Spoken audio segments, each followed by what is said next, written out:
હું ઘર છોડીને આશ્રમમાં આવ્યો 1983ની સાલમાં. ત્યારે મારી બે મોટી બહેનો, થોડાક સમય પછી એમના લગ્ન લેવાના હતા. ઘરમાં તકલીફો બહુ હતી, પણ મેં કદી ગુરુદેવને વાત ન કરી, બાપુ આશીર્વાદ આપો, મારી બહેનોના લગ્ન સારી જગ્યાએ થાય. મેં કોઈ દિવસ આટલા વર્ષોમાં વાત ન કરી. બધું સારી રીતે થઈ ગયું આપોઆપ. મહત્વ બુદ્ધિ ઈશ્વરમાં, ઈશ્વર પ્રાપ્ત ગુરુમાં રાખી. જરા મરણ મોક્ષાય, ભગવાન કહે છે મામ આશ્રિત્ય. બધા દુઃખોથી છૂટવું હોય તો મામ આશ્રિત્ય યતંતીય, યત્ન કરો, સાધન ભજન પુરુષાર્થ બધું કરીએ. પણ પોટલા માથે રાખી ન ફરીએ. ઘણાને પોટલા ઉપાડવામાં મજા આવતી હોય છે. રાજાએ જોયું કે હું રથમાં જઉં છું, પણ એક કાકા છે માથે પોટલો રાખીને ક્યાંક જાય છે. એટલે કાકાને કહ્યું કે તમે એ બાજુ જ જાઓ છો ને, અમે એ બાજુ જઈએ, ચાલો તમને ત્યાં ઉતારી દઈશું. તે કાકા રથમાં બેઠા, પણ માથા ઉપર જે પોટલા ને એ ઉતારી જ નહીં. એટલે રાજાએ કહ્યું કાકા નીચે મૂકી દો ને. બોલે નહીં, એક તો મારો રથ વજન તમારા રથ ઉપર, અને ફરી આ મારા પોટલાનું વજન. નહીં, આ બિચારો ઘોડો ગુંગો પ્રાણી, એના ઉપર આટલો લોડ રખાય? નહીં, એ મારા માથે જ રહેવા દો, હું ઉચકી લઈશ. હવે એને ખબર નથી કે તું રથ ઉપર છે તો આ પોટલાનું વજન પણ રથ ઉપર જ છે. નકામો તું હેરાન શું કામ થાય છે? પોટલા નીચે રાખ ને. પણ ઘણાને પોટલા જ ઉપાડવા છે, મજા આવે છે.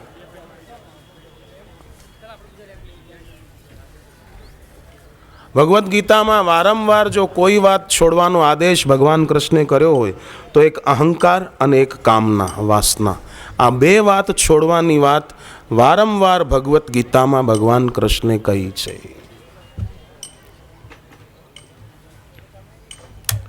કે આ બેને છોડો. અને બીજી બે વાત જે ભગવાનને નથી ગમતી એ પણ ભગવદ્ ગીતામાં છોડવાની કહી. એક શોક અને એક મોહ. ભગવાન કહે છે કે આ બે વસ્તુ ધારણ કરવા જેવી નથી. અશોચ્યાનામ વશોચસ્ત્વમ પ્રજ્ઞાવાદાંશ ભાસતે. પ્રજ્ઞાવાન વ્યક્તિ જે છે એવા પ્રજ્ઞાવાન વ્યક્તિને શોક ન કરવા જેવી પરિસ્થિતિમાં શોક ન કરે. જેમ અર્જુને પ્રતિજ્ઞા કરી કે આવતીકાલે સાંજે સૂર્ય અસ્ત થતાં થતાં જો હું જયદ્રથને ન મારું તો અગ્નિમાં પ્રવેશ કરીને શરીર ત્યાગી દઈશ. કૌરવો રાજી થઈ ગયા. યુધિષ્ઠિર અને ભીમ ચિંતિત થઈ ગયા કે હવે કાલે શું થશે. અર્જુન તો સંકલ્પ કરી આવ્યો છે. કૌરવો રાજી થઈ ગયા કે આપણે જયદ્રથને છે ને ઘેરામાં રાખીશું, દૂર દૂર, આગળ બીજા સૈનિકોને રાખીશું. અર્જુનને જયદ્રથ સુધી પહોંચવા જ નહીં દઈએ. અને સૂર્ય અસ્ત થઈ જશે, દિવસ પસાર થતાં વાર ક્યાં લાગશે, અને અર્જુન ચિતામાં પ્રવેશ કરશે, આપણું કામ ખતમ. એટલે એ લોકો તો રાજી થઈ ગયા. રાત થઈ એટલે ભગવાન કૃષ્ણ શાંત બેઠા હતા પાંડવોના શિબિરમાં. યુધિષ્ઠિર, ભીમ, નકુલ, સહદેવ પણ બેઠા હતા. અર્જુન આવ્યા, જુએ છે ભગવાન બેઠા છે, વંદન કરી અને જઈને સૂઈ જાય છે.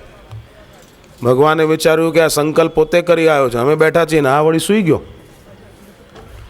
સવાર થઈ, અર્જુન ઉઠીને નાહી ધોઈને ભગવાનના ચરણોમાં વંદન કરે છે. ત્યારે ભગવાને કહ્યું કે તું સંકલ્પ કરીને આવ્યો હતો ને જયદ્રથને સાંજ સુધી નહીં મારું તો અગ્નિમાં પ્રવેશ કરી જઈશ. બોલે હા. તો અમે બધા બેઠા હતા ને તમે આવ્યા ને આવીને સૂઈ ગયા. અર્જુને કહ્યું કે હું આવ્યો હતો, મારા મનમાં ચિંતા જરૂર હતી, પણ મેં જોયું કે તમે બેઠા છો ને એટલે સૂઈ ગયો છે. તમે બેઠા છો વળી મારે હેરાન થવાની જરૂર શું છે? હા, રહી વાત કર્તવ્ય કરવાની અને પુરુષાર્થની તો હું તૈયાર છું અત્યારે. જો સમયસર આવી ગયો છું, તમે આદેશ કરો હું કરીશ. તો જો સુગ્રીવ પણ વાલીથી ત્રાસી ગયો હતો,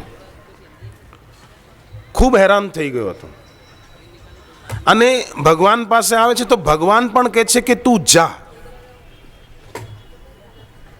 વાલી સાથે તું લડ, બાકી ઝાડની પાછળથી સંતાઈને હું એને મારી નાખીશ. તો સુગ્રીવ એમ નથી કહેતો કે તમારે જેને મારો છે તો મને શું કામ આગળ ધક્કો કરીને મોકલો છો, શું કામ મને માર ખવડાવો છો, સીધું એને મારી નાખો ને. પણ ભગવાને પ્રેરણા આપી છે કે તમે પુરુષાર્થ તો કરો, બાકી કૃપા મારી તમારી સાથે છે. તો ફક્ત સુગ્રીવ સાથે જ કૃપા નથી, આપણા બધાની સાથે છે. સુગ્રીવ તો ભગવાનને પહેલા એમ પણ કહે છે, સુખ સંપત્તિ પરિવાર બડાઈ, સબ પરિહરી કર અહું સેવકાઈ, ये सब राम भक्ति के बाधक, कहीं संत तव पद अवराधक. આ સુખ સંપત્તિ પરિવાર માન બડાઈ એ બધું ભક્તિમાં બાધક છે. પ્રભુ કૃપા કરો ને હું બધું છોડીને તમારું ભજન કરું. અબ પ્રભુ કૃપા કરો એહી ભાંતિ, સુગ્રીવ બોલે છે આ વચનો. સબ તજી ભજન કરો દિન રાતી. તો ભગવાન શું કહે છે, સારું જા હરિદ્વાર જતો રહે, એક કુટીર બનાવી ગંગા કિનારે અને સીતારામ સીતારામ સીતારામ કહીએ, જાહી વિધિ રાખે રામ તાહી વિધિ રહીએ. એ બધું ભગવાન બોલ્યા નહીં. ભગવાન કે નહીં, તું જા વાલી સાથે યુદ્ધ કર, હું ઝાડની પાછળ વાલીને મારી નાખીશ. તો ભગવાને પ્રેરણા આપી છે કે એક તો ઈશ્વર અને ઈશ્વરની શક્તિ આપણી સાથે છે. બીજી વાત કે સંસારના ભોગ અને પદાર્થો સંપત્તિ એ આપણી શક્તિ ખેંચી લે છે, એટલે આપણે બહુ એના તરફ ખેંચાઈ ન જઈએ. ભગવાન રામ પણ વાલીને ઝાડની પાછળથી સંતાઈને મારે છે.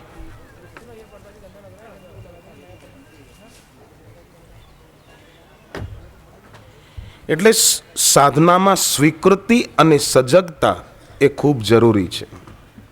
સંસારના વિકારો આપણી શક્તિ હણી લે છે. જો માં હોય બાળકને જન્મ આપે છે, તે નવજાત બાળક માના દૂધ ઉપર જ છે અને માનું દૂધ બાળક માટે જ છે ને. ગાય માતા વાછરડા કે વાછડીને જન્મ આપે તો ગાય માતાનું દૂધ વાછરડા અને વાછડી માટે જ છે ને. એવી રીતે ભગવાન અને ગુરુની શક્તિ ત્યાં આપણા બધા ભક્તો માટે જ છે. એ ખોટા હેરાન થવાની, દુઃખી થવાની કે ચિંતિત થવાની કોઈ જરૂર નથી. શાંત થવાની, નિશ્ચિંત થવાની જરૂર ખૂબ ખૂબ છે. એક વાત બીજી આપણે બધા ભક્તોએ યાદ રાખવા જેવી છે કે સંસારિક કાર્યોમાં સિદ્ધિ મળી જ જશે એ નક્કી નથી, પણ પરમાર્થિક માર્ગમાં સિદ્ધિ મળશે એ તો નક્કી જ છે. આપણે લાગ્યા રહીએ બસ. આપણા હૃદયમાં ઊંડાણમાં ગુરુ ભાવ હોવો જોઈએ.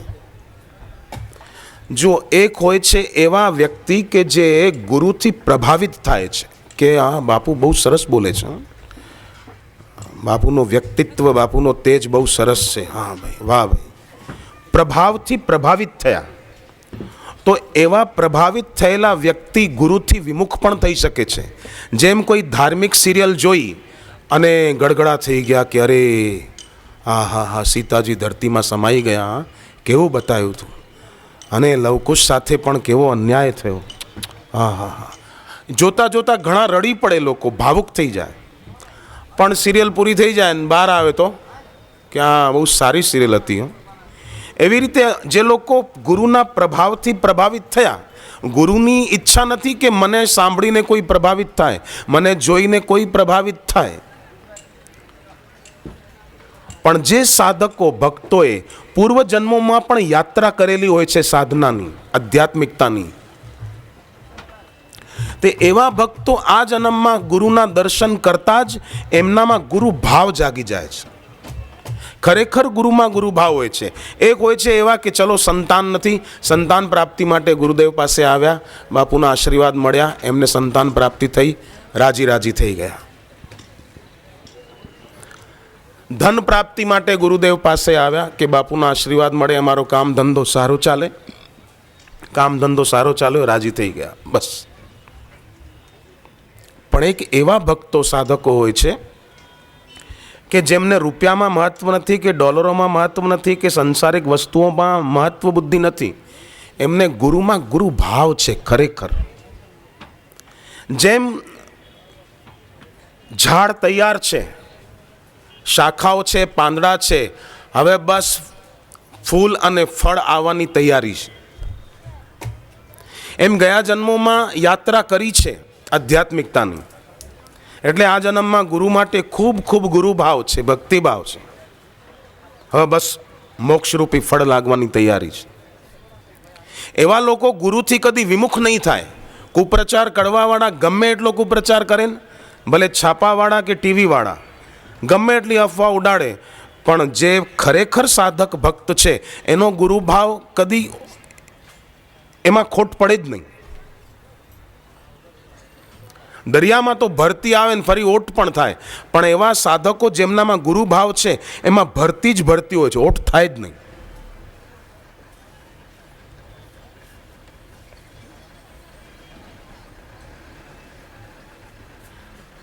પણ જે પ્રભાવિત થયેલા હોય છે એવા લોકો કેવા કે જેમ બી ઉપર ફૂલ લાવીને બહારથી કોઈક મૂકી દે, वो फूल अंदर से नहीं लगा है, उस बीज में से नहीं खिला है, बाहर से लाकर रख दिया है.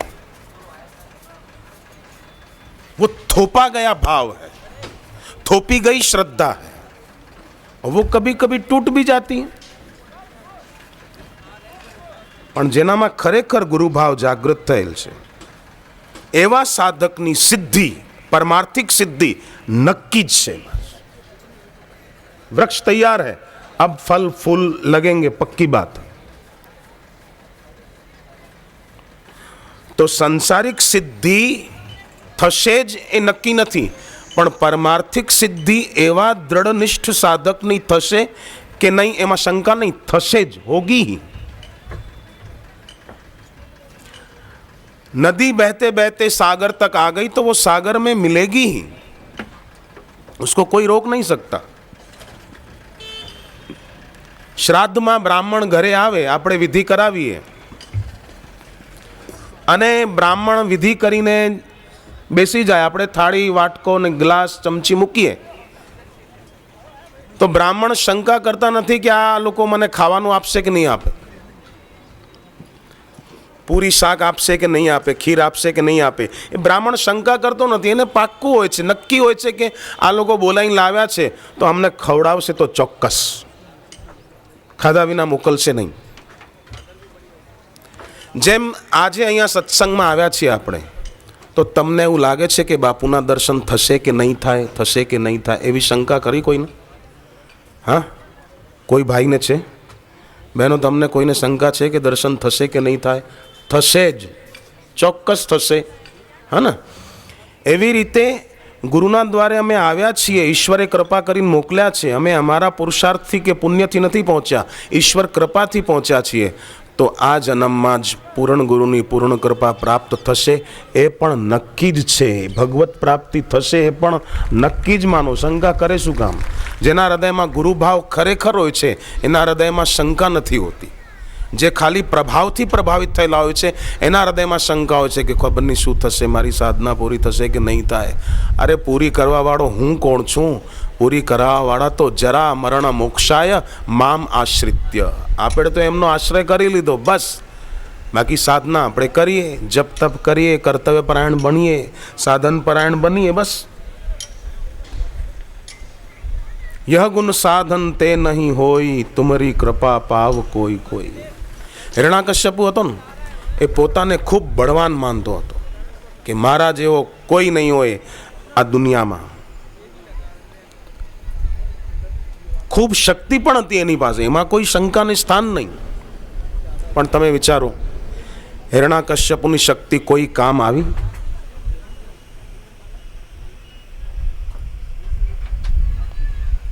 ભગવાનનો નરસિંહ અવતાર થયો અને હિરણાકશ્યપુ જેણે આટલા બધા વરદાન લીધા હતા, દિવસે ન મરું, રાત્રે ન મળું, તો ભગવાને કહ્યું ચાલ દીકરા, સંધ્યાના સમય તને મારી નાખું. અસ્ત્રથી ન મળું, શસ્ત્રથી ન મરું, તો ભગવાને પોતાના નખથી જ ચીરી નાખ્યું. કોઈ હથિયારની જરૂર નહીં. અંદર ન મરું, બહાર ન મરું, તો ઉમરા ઉપર, અને ઉપર ન મરું, નીચે ન મરું, તો ભગવાને પોતાના ખોળામાં રાખીને આટલા બધા વરદાન લીધા હતા તો એ બિચારો મરી પરવાર્યો. બોલો,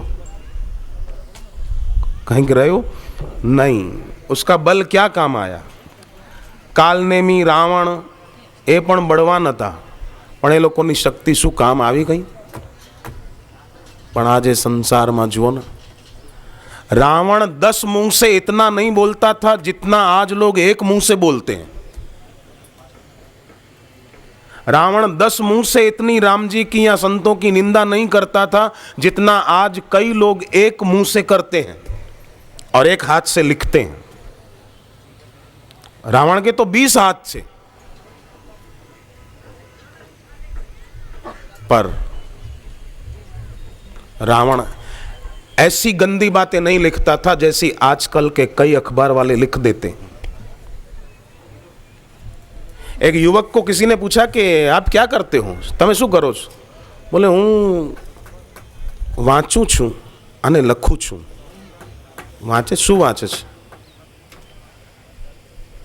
બોલે હું છાપામાં જે છાપાવાળા ખોટી વાતો વાંચે છે, લખે છે ને હું વાંચું છું અને હું સારી વાત લખીને લોકો સુધી પહોંચાડવાનું સેવા કાર્ય કરું છું।